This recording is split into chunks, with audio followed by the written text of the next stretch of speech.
Hello and welcome. My name is Jessica Gem. While Sachi and Kima were on the mountain, searching for answers and a way back, Light had finished making her way into the Celestial realm at last. She was chaperoned by the Celestial that had come to fetch her, and got their assistance in locating Quinn, who had been in the realm on bond for Archie for quite a while now. Utilizing their help, Light narrows down the possibilities of where Quinn could be, traveling for several days before they reach a point where outsiders are no longer permitted. Obviously Quinn, an outsider, is probably not there. So they journey to another town and search for information on his potential location. Back to Sachi and Kima. Obviously annoyed at the devil deal going awry, they try to refocus and decide what to do.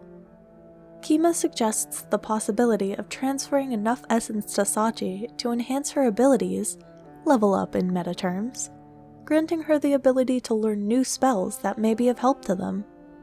As Kima is descended from Fey royalty, he technically has the skill of creating Fey deals. However, to do this, one needs to be on Fey land, which they currently are unable to accommodate, or so they think. After rechecking what they have for potential essence gain, magic channeling, and other potential escape options, Kima has an idea that may overcome that limitation.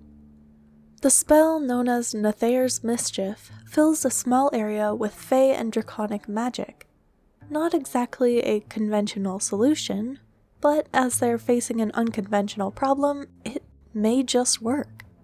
Kima prepares the ritual and begins casting the spell, but as its magic is unstable at the moment, Sachi puts a death ward on him just in case there's blowback from the rogue power, which turned out to be a good idea, as the spell would have knocked him unconscious from the explosive reaction. Luckily, he was able to maintain his focus through the pain, and they quickly made a deal. In exchange for healing Kima's wounds, caused by the steal in the first place, he would give Sachi the essence she needed to level up. The deal sealed just in time, as Kima went unconscious from losing his current level, and as per the agreement, Sachi healed him and was able to level up. Since she's a sorcerer, this luckily happened automatically and didn't need training time. In the Celestial realm, Quinn hears a knock at his door and opens it to find Light accompanied by the Celestial. Surprised and happy to see her, Quinn asks why Light is there, but before he receives an answer, Light gingerly pokes him in the shoulder, and upon there not being a large impact like there was the last time she attempted a hug with friends, she jumped to embrace him. Quinn pats her on the back a couple of times, looking at the Aasimar questioningly. After being released, he casts Prestidigitation on Light to clean her, as they had been traveling for days and were a little road-weathered. After exchanging further greetings, Quinn sends her to the bathhouse to have a proper clean and then come back.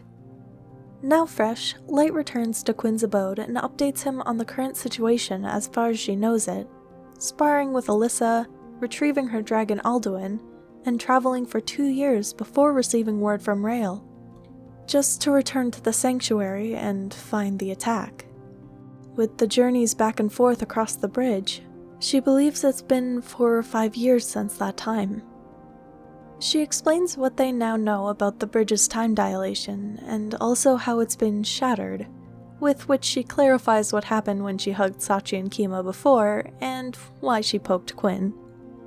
Upon being updated on the circumstances, Quinn realizes that this posed a serious issue for the bond, being that if Archie was unable to return, then he would be stuck there for who knows how long.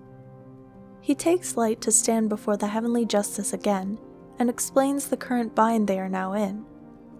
He simply updates the Justice on what they know at the moment, and informs him that when Sachi and Kima return, they may have discoveries to add. Knowing they will have to wait for quite a while, Quinn takes Light back to his home and shows her where he's been living and what he's been doing all this time, which is mostly writing books. After visiting hours are over, Light is directed to the public housing, as they aren't allowed to stay together, and she concedes. For the next while, Light visits Quinn every day for as long as she's allowed. Sachi and Kima breathe a sigh of relief as all went well enough in their plan. Then they gather the bundles provided by the devil to bury later and continue their trick. One of the new spells that Sachi had access to was Create Food and Water, though it hadn't been repaired from the magic shift, so it would cause some damage when cast. Luckily, Sachi was strong enough to take it, so they were able to begin heading back up to their friends.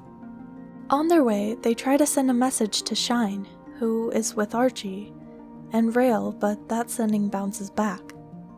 They travel to the door with little issue aside from encountering a split in the path, but that is overcome with reasoning and memory, and they begin to cross the void to the celestial realm once more.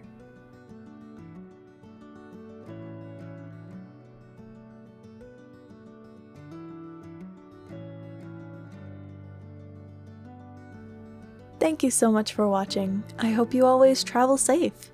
If you enjoyed this video, please grant me a like, and if you'd like to see some more of my art, subscribe to join me. That's all for now, so farewell and have a wonderful day.